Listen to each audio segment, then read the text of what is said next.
হর হর মহাদেব। নমস্কার, আমি আচার্য উত্তম শাস্ত্রী আপনাদের কাছে এলাম আজকে একটি বিশেষ বিষয় নিয়ে আলোচনা করার জন্য। সেটা হচ্ছে 18ই জুলাই 2025 বুধ রেট্রোগেট হচ্ছে। বুধ রেট্রোগেট হয়ে আমাদের কর্কট রাশিতে ঢুকছে, সঙ্গে রবি থাকছে, যার ফলে বিভিন্ন রাশি বা লগ্নের ওপরও বিভিন্নভাবে এফেক্ট ফেলবে। বুধ হচ্ছে একটা মার্কেটের কারক গ্রহ, ব্যবসার কারক গ্রহ। বুধ হচ্ছে ইন্টেলিজেন্টের কারক গ্রহ। বুধের থেকে আমাদের বুদ্ধি, বুধের থেকে আমাদের বিদ্যা, বুধের থেকে আমাদের পয়সা, বুধের থেকে আমাদের ফিনান্স, এই সবগুলো বোঝায়। তাহলে এই যখন রেট্রোগেট হচ্ছে এগুলো সব কিন্তু ডাউন হবে। অর্থাৎ শেয়ার মার্কেটে একটা বড় ফল হওয়ার সম্ভাবনা থাকে, একটা মার্কেটে ব্যবসাতে একটা ফল হওয়ার সম্ভাবনা রয়েছে। তো যাই হোক, আজকে আমরা যেটা আলোচনা করব সেটা হচ্ছে সিংহ রাশি বা লগ্নের যে সমস্ত জাতক জাতিকাদের কেমন যাবে 18ই জুলাই থেকে, কোন জায়গায় সাবধান হতে হবে, কী তার প্রতিকার, সেই নিয়ে আলোচনা করছি। তো সকলকে আমার চ্যানেলে স্বাগত। যারা নতুন এলেন অতি অবশ্যই সাবস্ক্রাইব করে নিয়ে পাশে থাকা বেল আইকনটিকে অন করে দেওয়ার জন্য রিকোয়েস্ট করলাম। তো আশা করছি আপনারা সকলে সুস্থ আছেন, ভালো আছেন, আমার চ্যানেলটিকে আপনাদের ভালো লাগছে। শুরু করছি আজকে সিংহ রাশি বা লিও রাশির জাতক বা জাতিকাদের 18ই জুলাই থেকে কি এমন হতে চলেছে দেখি। দেখুন, 18ই জুলাই চলে আসছে, এইখানে বুধ আর এইখানে রবি থাকছে। বাকি বৃহস্পতি শনি টনি যেগুলো রয়েছে সেগুলোকে নো চেঞ্জ, সেগুলোর কোনো এখানে এফেক্ট ফেলছে না, কারণ এখানে কোনো দৃষ্টি পড়ে নাই, সেই জন্য ওগুলো আমরা নিয়ে এখানে আলোচনা করছি না। তাহলে দেখুন, সিংহ রাশি বা লগ্নের যে 11th হাউস, সেই 11th হাউসের লর্ড হচ্ছে বুধ, আর হচ্ছে সেকেন্ড হাউসের লর্ড হচ্ছে বুধ। সেই সেকেন্ড হাউসের লর্ড চলে যাচ্ছে transfer to the 12th house, and 11th হাউসের Lord is transfer to the 12th house. As a result আমরা কি পেতে চলেছি দেখি একবার। দেখুন, সেকেন্ড হাউসের Lord, when second house Lord transfer to the 12th house, as a result আমরা কি পাবো? What is the meaning of second house?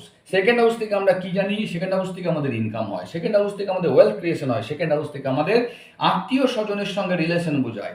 তাহলে সেইটা চলে গেল দ্বাদশ। দ্বাদশ মিনস আমাদের ব্যয় স্থান, আমাদের এক্সপ্যান্ডের জায়গা। তাহলে এক্সপ্যান্ডটা বেড়ে গেল, অর্থাৎ আমাদের ইনকাম, ফিনান্সিয়ালে একটা ডিস্টার্ব আসবে, ফিনান্সিয়ালে একটা ডিস্টার্ব আসবে, ইনকামটা আপনার কমে যাবে, ইনকাম আপনার লস হবে, ইনকাম আপনার একটা ঘাটতি পড়বে।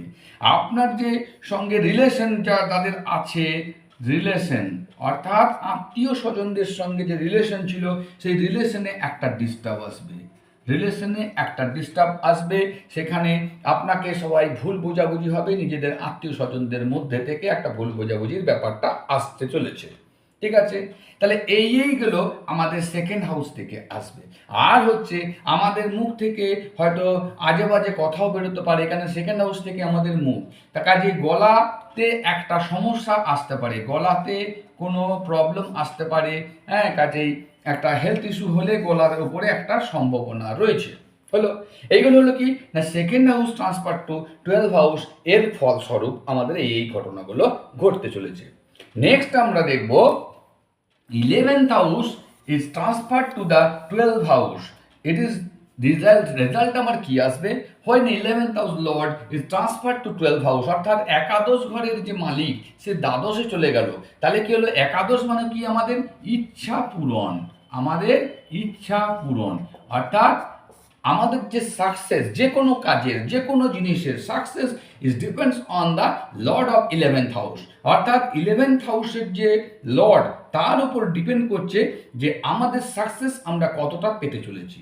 অ্যান্ড দিস টাইম অর্থাৎ 18ই জুলাই থেকে this Lord is transfer to the 12th house, অর্থাৎ এই ঘরের যে অধিপতি গ্রহ সে ট্রান্সফার হয়ে চলে যাচ্ছে in the 12th house, and 12th house is the expenditure, অর্থাৎ আমাদের ব্যয় স্থান, ব্যয় স্থানে চলে গেল। তার মানে আমাদের সাকসেসে ভাটা পড়ে গেল, আমাদের সাকসেসে ভাটা পড়ে গেল।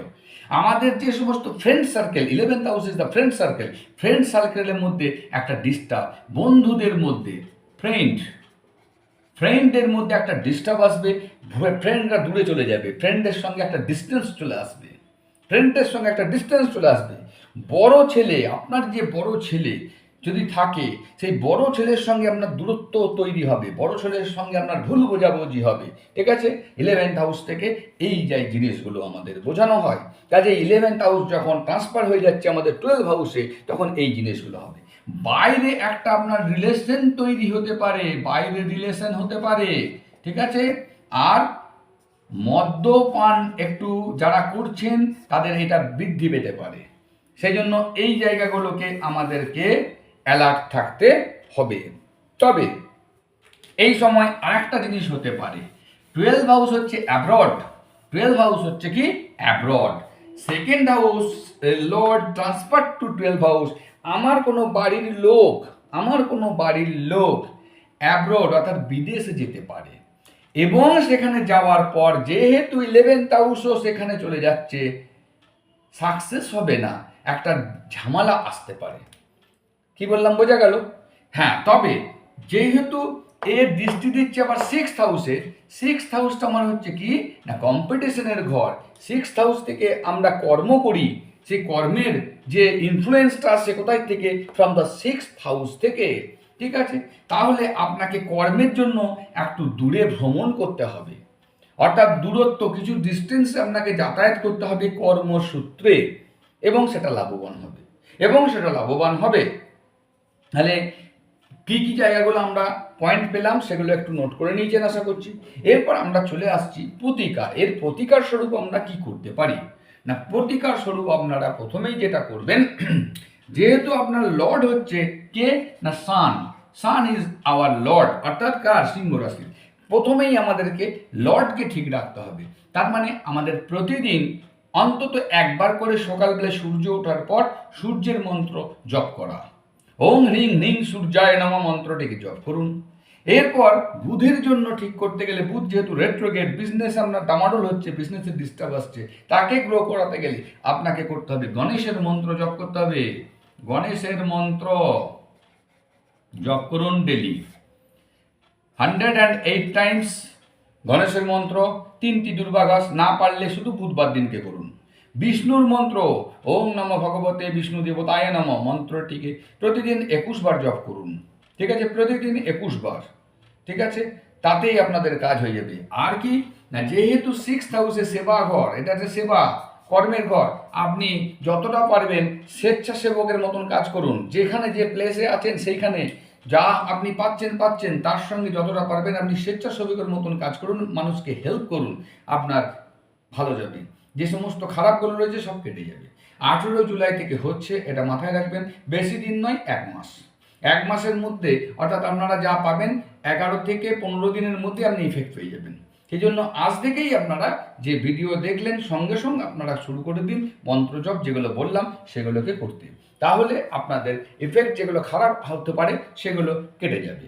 ঠিক আছে, এবং যেহেতু শ্রাবণ মাস, মহাদেবের মন্ত্র জপ করুন। হর হর মহাদেব কমেন্টে লিখে পাঠান, নিজেরা হর হর মহাদেব জপ করুন। তাহলে আজকের মতন এখানেই শেষ করছি। হর হর মহাদেব, ভালো থাকবেন, ধন্যবাদ।